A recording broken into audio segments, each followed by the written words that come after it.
I can't be optimistic that we're going to magically solve it all when it comes to trans individuals, even though, as I mentioned earlier, the conversation, the controversy, it all comes from the same place. It comes from the same people. It comes from the same reasons. It gets promoted by the same behaviors. It's all identical. If we can solve racism, we can solve transphobia. So I'm doing what I can. I'm not optimistic. But if I don't do anything about it, I don't have any right to complain about it happening either.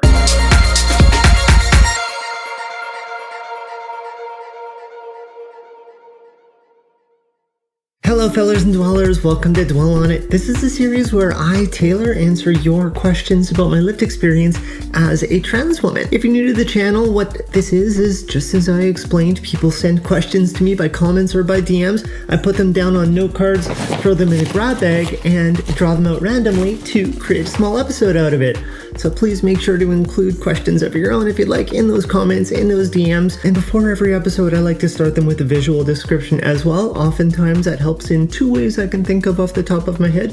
One, when there's people who have visual impairments, it helps them get a better understanding of what the scenario's, currently looking like. And then there's also people who are listening to this right now, whether it's an open YouTube tab or if I ever get this into a podcast format, and then same sort of thing. They can kind of imagine what's happening here. So myself, it's midday right now, so we can kind of imagine the lighting as such with closed blinds. I am a 6'1" white transgender woman. I've got beige walls behind me in my living room, which also doubles as my office and my gym sometimes. I've got 3 pieces of cardio equipment behind me, which are my recumbent bike, my elliptical, and my treadmill. There's an air conditioner on the wall, which is going to be an ornament for the next few months at this rate, which is perfectly fine by me because summer just is way too hot for me. Myself personally, as I mentioned, I am a transgender woman. I have long, straightened blonde hair, which is a little past my armpits at this point. It's swept over the left side of my face, and I've got 3 dermal piercings underneath my right eye in a small, medium, large fashion going outwards towards a cluster earring at the top of my right ear. I have 2 stud piercings. I have a nose piercing. I have a black hoodie on top of a blue and black horizontally striped V-neck t-shirt. And I've got a makeup palette that's based on purple, and I'm wearing my glasses again, which is a light tortoiseshell color scheme with a cat's eye frame, and a basic chain is something that I haven't taken off in a very long time. And that's kind of it when it comes to a visual description. So as I mentioned, my name is Taylor. I use she, her pronouns. I live in Winnipeg, Manitoba, which is Treaty 1 territory. And let's see what this episode's going to have for us. If you had to do a completely impromptu presentation about a trans-based topic, what would it be? Funny. Let me park what's funny in just a couple moments, because in my passion is about trans inclusion in sports. I've spoken about sports oftentimes at length, and I'm going to point to one episode right now, right up here, about Canada voting to police women's bodies. It's one of my longer episodes. We'll call it a feature film.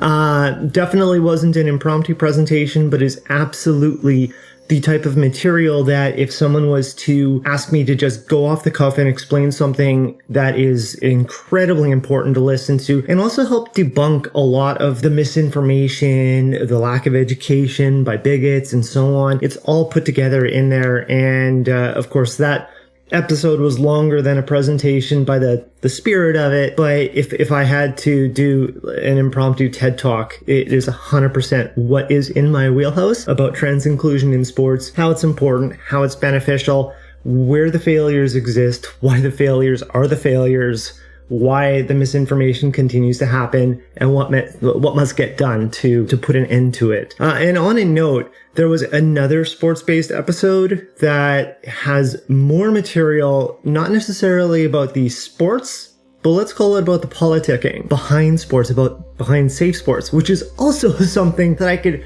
very easily do a presentation on the fly for too. So I'm going to put that right here as well.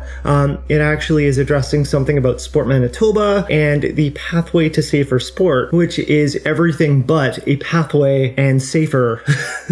So it's like sport, which is just nonsense. So those two are easy for me to point out, and I can certainly talk about many other things impromptu as well. As a matter of fact, I was an attendee at a mayoral forum yesterday as the date of this recording. I had the opportunity to ask all of the mayoral candidates at the forum, a very important question to me, of course, regarding what the city of Winnipeg is planning on doing to help uplift and support trans women and the 2S LGBTQIA plus community as a whole. And it was very easy to speak to in an impromptu nature, especially considering rather pointed points that just seem to not get embraced. So for example, Winnipeg has been a member of Pride at Work Canada since 2012. And aside from being a City of Winnipeg employee who might appreciate the benefits of having some literature on paper that helps give them a more inclusive workspace for themselves,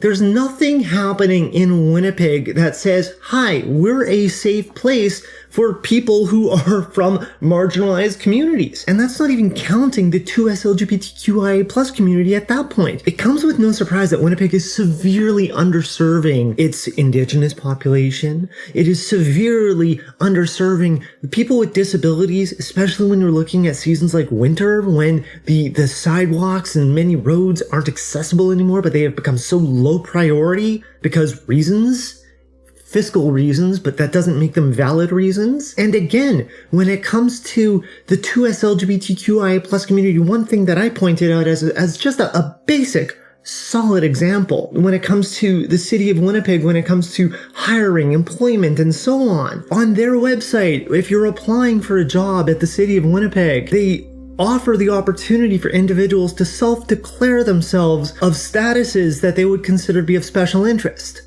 Women, people with disabilities, people who are Indigenous, and people of color. What about people from 2S LGBTQI plus communities?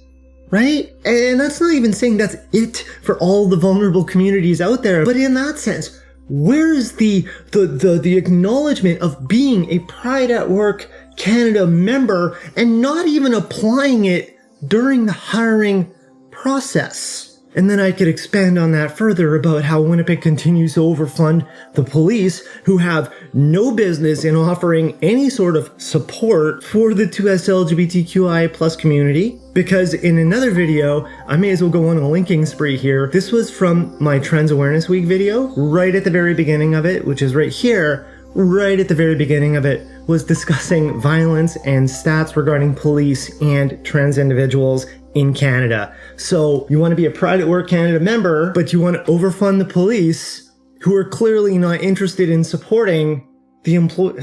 You see where I'm going with that. So those are things I can easily talk about. Sports and not necessarily the politics and policies in that, wear a suit sort of thing. It's the systemic stuff, the structural stuff. Right? How do we get away with this? I may as well use another link while I'm at it.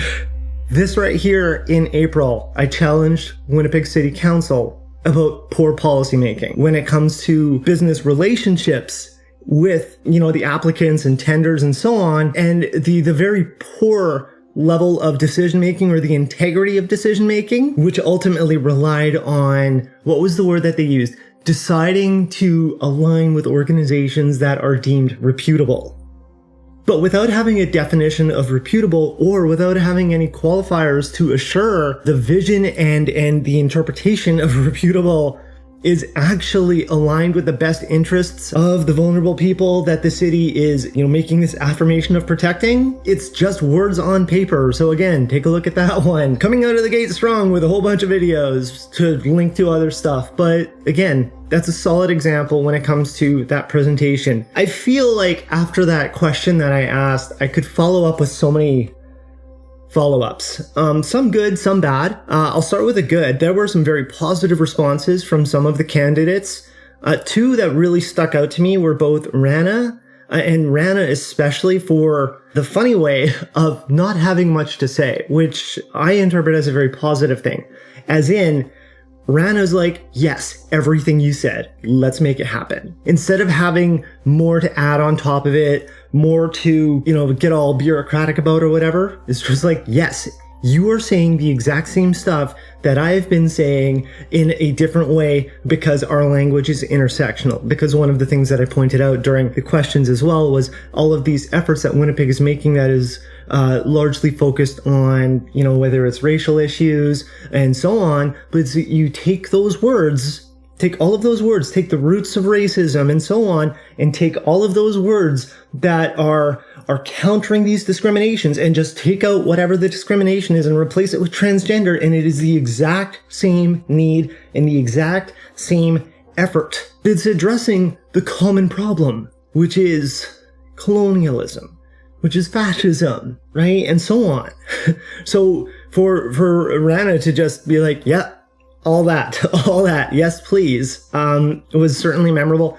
And of course, with no surprise, another one was Glenn Murray, a former mayor of Winnipeg, openly gay man. And I think just with that, I don't need to explain much more about that, because I think it's pretty self-explanatory at this point about how issues involving people from the 2S LGBTQI+ are important to him, and it resonates strongly with him too. So he had some words to say that amplified things that I said, because surprisingly enough, I was trying to keep it concise, because there's a lot of things to say, and it's really difficult to say that in a condensed period of time. Another one that stood out to me was Chris, and of all the things that Chris pointed out, one thing that was super flattering to me was saying, Taylor, hey, I watch your videos, and that was cool. I'm not gonna lie, that was so cool, because it's flattering, and it's important and meaningful to me, obviously, but Chris shares his story and expresses sentiments about the values too. But what that also did, and I'll get back to some of the other candidates in a second, but what that did is gave an opportunity for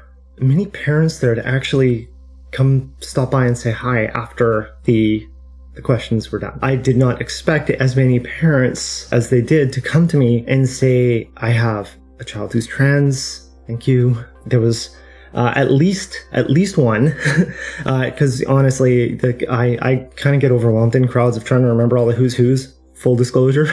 Like I was saying to a friend of mine that I barely recognize my own hand in a crowd, so I just want to make sure that's clear. But one that stood out to me was one person saying that they want to have their kid, know more people locally, because that's important too, which meant a lot.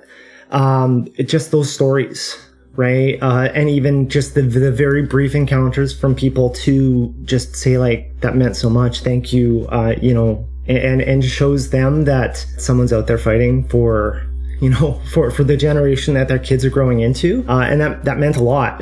So I just want to actually give, just while I'm here, just in case you watch this video, Chris, I just want to say thanks for that, because that meant a ton, right? I don't know if that was really something that you were hoping to,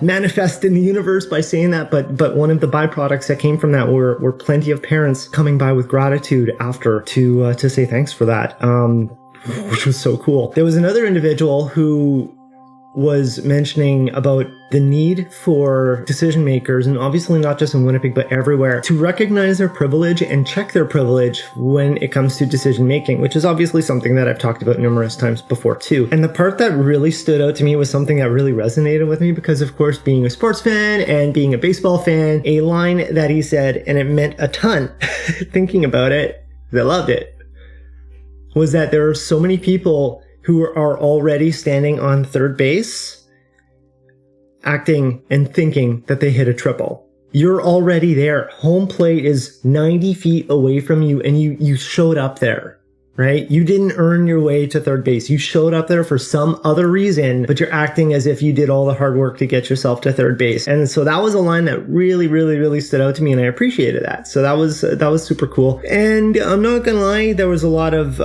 pleasantries in the middle of it, and then there were a couple that really stood out to me. One, I'm going to point out to Don Woodstock. I'm just going to say this openly. Don Woodstock has been a controversial figure, all things considered, considering his choice of campaign volunteers, choice of language, of all things during this one mayoral forum, which had so many valuable topics that the only takeaway was his racism. Thanks, Don. Thanks for all of that.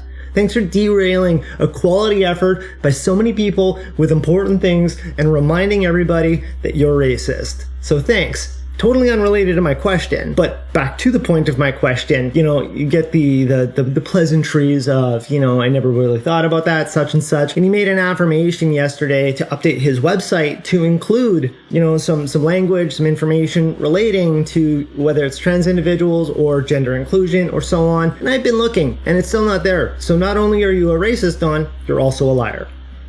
Then there's Jenny. Jenny gave pins. I didn't keep a pin. I get vibes like Jenny's like a Lady Trump is what I got. Jenny said something along the lines of, there are facts about everybody and everybody wants labels and I want to remove all of them, or something like that. Cool. So I'll let you interpret that as you see fit, but Lady Trump is absolutely not getting an endorsement or a vote anytime soon. I'm actually really sad that I left pins on the table, because then that means she gets to reuse them. I really should have thrown them in the garbage instead, but you know, when you're caught up in the moment talking to a bunch of people who appreciate you, I'm not really worried about those, but that's life, right? How often do you experience transphobia and how does that make you feel? Daily is the short answer, and when it comes to how does it make me feel, it's what's the emotion of enduring it, just knowing it's a fact of life? Like, does that kind of make sense? Let's put it this way. What I mean by experiencing it daily, transphobia doesn't have to be blatant to be valid. So here's a good example of a real life scenario. Going into the surgery, right? Like leading up to all of the bureaucratic and the red tape and everything about getting this surgery scheduled and underway and so on, I already had an issue when it came to trans healthcare from clinic making a referral to the right place, because they didn't listen to my needs, my wants, and my preferences and so on. So instead of listening to me, the trans individual, they just did whatever they want anyway. And what I mean by that is, even if it's a whoopsie doodle, these are not acceptable whoopsie doodles. These are not times or places to find out that a mistake was the last mistake that person could endure. So that all happens. And then I find out about that, of course. I challenge clinic to get their stuff fixed. They fix it and get me on the right track to the right surgeon, the right urologist, and so on, about the orchie and whatever. They affirm to have it all corrected. What they did not do is cancel the other appointments. So while I'm going through life just all having a good time, because you think everything's all fixed up, I get a letter in the mail quite a long time, as a matter of fact, after the surgery date's like pretty much confirmed and everything, from the other hospital, the wrong hospital, because clinic didn't cancel that. However, because our health system is messed up, not only is my doctor wrong on it, not only should I have not even received this letter in the first place, but I'm misgendered on that as well. Like, I'm still just trying to process as to how. Because if they can go ahead and fix my name and everything on that, you can do all the other stuff too. So I'm on the phone being like, yo, I don't need this surgery, let's cancel it, right? Because, you know, it's already going to be done, because like, you know, that's 2 months after the surgery just for a consultation. So I don't need you. But hey, while I'm on the phone, can we go ahead and fix this? Because I do, like, you know, oh no, you have to, you know, do an intake. You need to be a patient at this hospital for it to get corrected. So the point of what I mean by experiencing transphobia daily is that in their system, until I break my leg and show up at the hospital, or decide to go out of my way to go to that hospital just to walk in there and bring my health card, I am going to continue being misgendered by their system, and they will not change that. So that's just an example. When it comes back to the stuff that I was talking about with the city at the forum yesterday, if our city is not actively being inclusive, that means that it is also inherently adopting and embracing and supporting transphobia. I don't doubt for 1 second that there's people who would think about, oh, shall I invite Taylor to this event? Oh no, we don't want to bring a trans person here because that might conflict with that person who's more of a friend of mine and I don't want to have a controversy. That's transphobia. I don't even know about it, but that's an example of experiencing transphobia. So those things, they happen daily. It's part of life.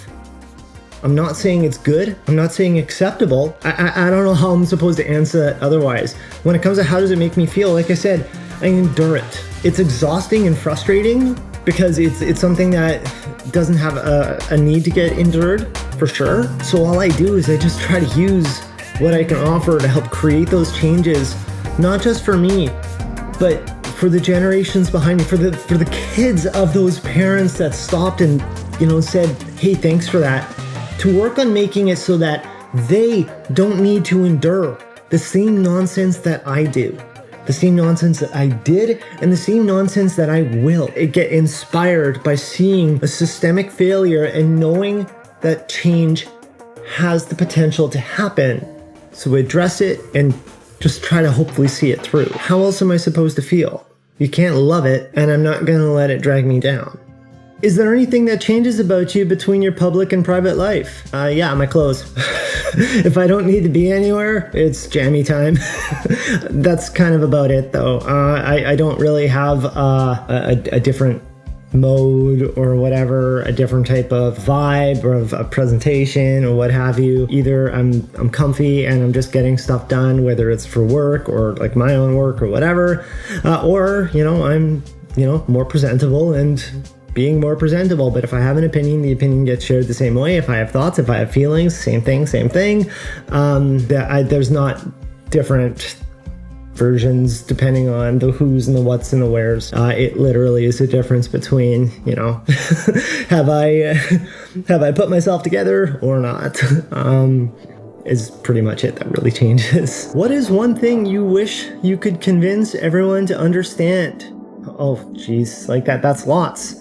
Because there's lots of one things. I'm going to start with this before I get lost on anything else, because it starts with this. It's not necessarily about the one thing of convincing everyone to understand. It's about everyone getting convinced to understand anything. So there's going to be a video right here. This is an episode, I can't remember how it was all phrased, but something talking to Goldfish. And that's the important part. Because of the amount of people who are so stuck in their fishbowls, as the analogy that I was using, feeling like they are safe, they are fine, and so on and so on. I guess that's actually a really good way to segue to the answer about this. I strongly recommend you please watch that video. It became passionate accidentally. Seriously, when I was editing it, I remember telling myself that I don't remember even getting as fired up as I did during that. Like, I'm editing going, oh boy, this is wow. So please, I absolutely recommend you check that out there. I believe it's episode 55. The point of what I was getting at, though, was about sharks eating everyone else, but the goldfish, which the interpretation for that would be, the heteronormative cisgender individuals for the most part, but they're in their fishbowls. They feel safe. They don't feel threatened, right? They don't feel under attack by the world around them, because how could they possibly have any threats? The challenge with that is that it's that saying, there's always a bigger fish. And so the amount of goldfish who feel like they have it all, there's a bigger fish. What's going on in the world is that while the bigger fish are lurking and circling around all the goldfish, they are also at the same time telling the goldfish to stay in their fish bowls because everyone else is the problem. And so the goldfish are keeping everyone else out of the goldfish to make it easier for the sharks to eat. This sounds so like explain like I'm 5, but okay. I hope it works though. But the goldfish have been influenced by the sharks. The goldfish have been influenced by the sharks to keep everyone else out, right? That makes it easier for the sharks to eat, right? Now the sharks are eating, right? The easy prey, right? So the sharks have easy meals, and the goldfish think they're fine. But what happens when there's no more of those easy meals? The sharks go after the goldfish. That's how it goes. So for all of these right-wing beliefs, for example, especially when it comes to people of color, when it comes to people with disabilities, people who are gender diverse, but they lean on the right side, that is essentially defined by a hierarchy. If you are not a cisgender white individual, you are not at the top of the pyramid. So stop acting like you belong in the pyramid, because all you're doing is just delaying the time to get eaten by the sharks. I feel like I should kind of get a little more adult back into that, but I'm not going to bother. I'm just going to go back to say, check out that other episode. The one thing that I wish I could convince everyone to understand is that unless you are at the top,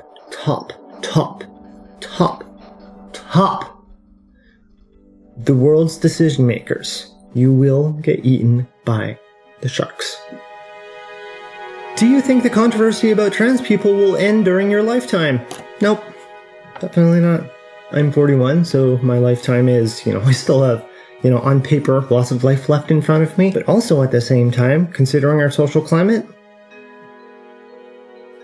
Who knows what happens when I walk to the store? Right? So I don't even bother putting that on the clock. It's a reality. It's a very frustrating reality to live in, but it is a reality. There is a non-zero and escalating probability to be a victim of violent and possibly fatal assault in our city, in our province, in our country, in our continent. I don't even look at my age when it comes to life expectancy anymore. I look at our social climate, and so long as it continues going in the rate that it is, my life expectancy will decline. I actually mentioned that in another episode. I don't think I can link it. I might cut one out otherwise. So there might be one here. Who knows? Oh, this is so silly. But otherwise, if it's not here, it's going to be in the description below. But it was about my appearance on CBC The National. It was something that I presented as a concern to the federal party leader, to Aaron O'Toole, when he was the leader of the Conservative Party of Canada. It was just over a year ago thinking of it. But nonetheless, I pointed out about how bigotry and transphobia are escalating at very dangerous rates, and that, of course, is threatening the lives of the 2S LGBTQIA plus community of trans women and so on and so on. I didn't get to articulate it as much as I wanted because CBC butchered whatever. And so actually with that, instead of that link to the episode, I know I referenced it a little while ago in a previous episode too, but I'm going to do it again. That one that I was talking about, or it might be in the description, is a link to the review that the CBC Ombudsman provided after my concern about how CBC presented my appearance on that episode, which they flubbed, to quote what I said in that previous episode. But in the description of that video are further links to my appearance on CBC The National discussing bigotry and transphobia and how, like I said, it is directly related to the life expectancy of a trans individual. So I know this is kind of a link flurry, but please check that out. But otherwise, I don't think that controversy is going to end in my lifetime because I don't have a measurable thing to even assume. So what I do, this is full circle to where my passion lies. It's not about making my life better, right? My life is my life, right? I acknowledge the world around me. I'm not going to argue it becoming more inclusive and so on. Don't get me wrong. But my concern is that things that I advocate for, advocate about, the reasons why change is necessary, and so on and so on. This goes full circle again back to those same people who I was talking about in that first question. The parents who came to me and said thanks because their kids are trans. To make a better life for their kids, to make it an easier life for the parents, to go ahead and just make it so that these families don't need to struggle against the systems who are trying to break those families apart.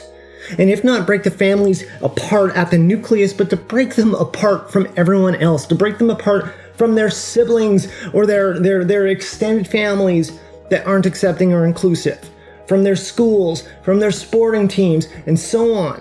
It's those people who I'm worried about. It's those people who I fight for. It's those people that I put the effort and energy into. Because there's no need for a kid, let's just use the age of 12, just for argument's sake. There's no need for a 12-year-old trans kid to have to fight to be valid and exist. And there's no need for a parent to have to fight that fight, regardless if their kid is trans or not. So it's those types of things that I try to work on so that the controversy might not end during my lifetime, but I'll be damned if I don't do what I can to help make sure that controversy ends before the end of their lifetimes. I'm not optimistic, I'm not gonna lie. We still deal with racism, and racism's very prevalent, no question. And not to say that racism or trans individuals have a different level of precedence, because trans individuals have existed in society for millennia as well, just like people of color, and so on and so on and so on. But what I mean by that is if we still struggle to just solve racism, which is so much more highly and prevalently discussed in media and in storytelling and in awareness campaigns and in legislation and so on, if we still struggle with that, I can't be optimistic that we're gonna magically solve it all when it comes to trans individuals, even though, as I mentioned earlier, the conversation, the controversy, it all comes from the same place. It comes from the same people. It comes from the same reasons. It gets promoted by the same behaviors. It's all identical. If we can solve racism, we can solve transphobia. So I'm doing what I can. I'm not optimistic. But if I don't do anything about it, I don't have any right to complain about it happening either. So all I can do is I can hope that people believe with me, that people work with me, that people understand, that people trust, and that people fight.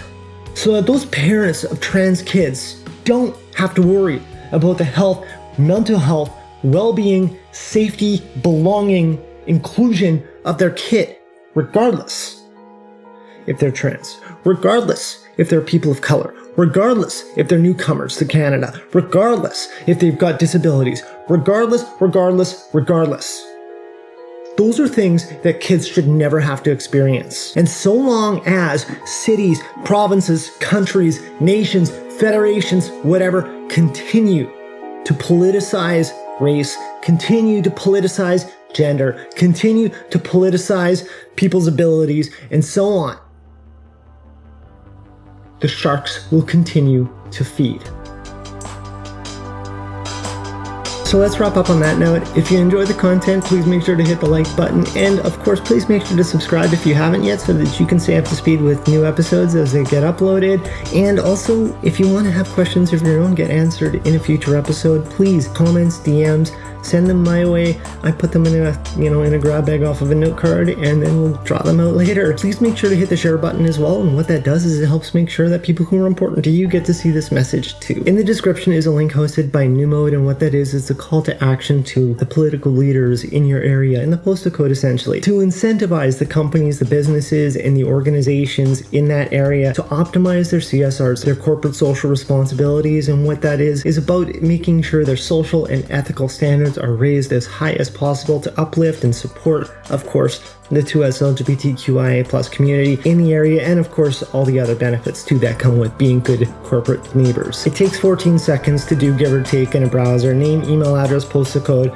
body of the letter's already done, hit send, and you've done your part, and I can't thank you enough for doing that. Yeah, I'm calling myself out for a funny jump cut because my hair was a mess earlier, but whatever. But let's wrap this one up, call this one a night. Thank you so much for coming along for the ride with me for this one. I really hope you enjoyed it. Like, share, subscribe if you haven't yet. And otherwise, I hope you have a great rest of your night. Have a great rest of your week, as I always love to say. It's getting more marketed the more I say it. T-shirt incoming. That's the day. I'll talk to you later.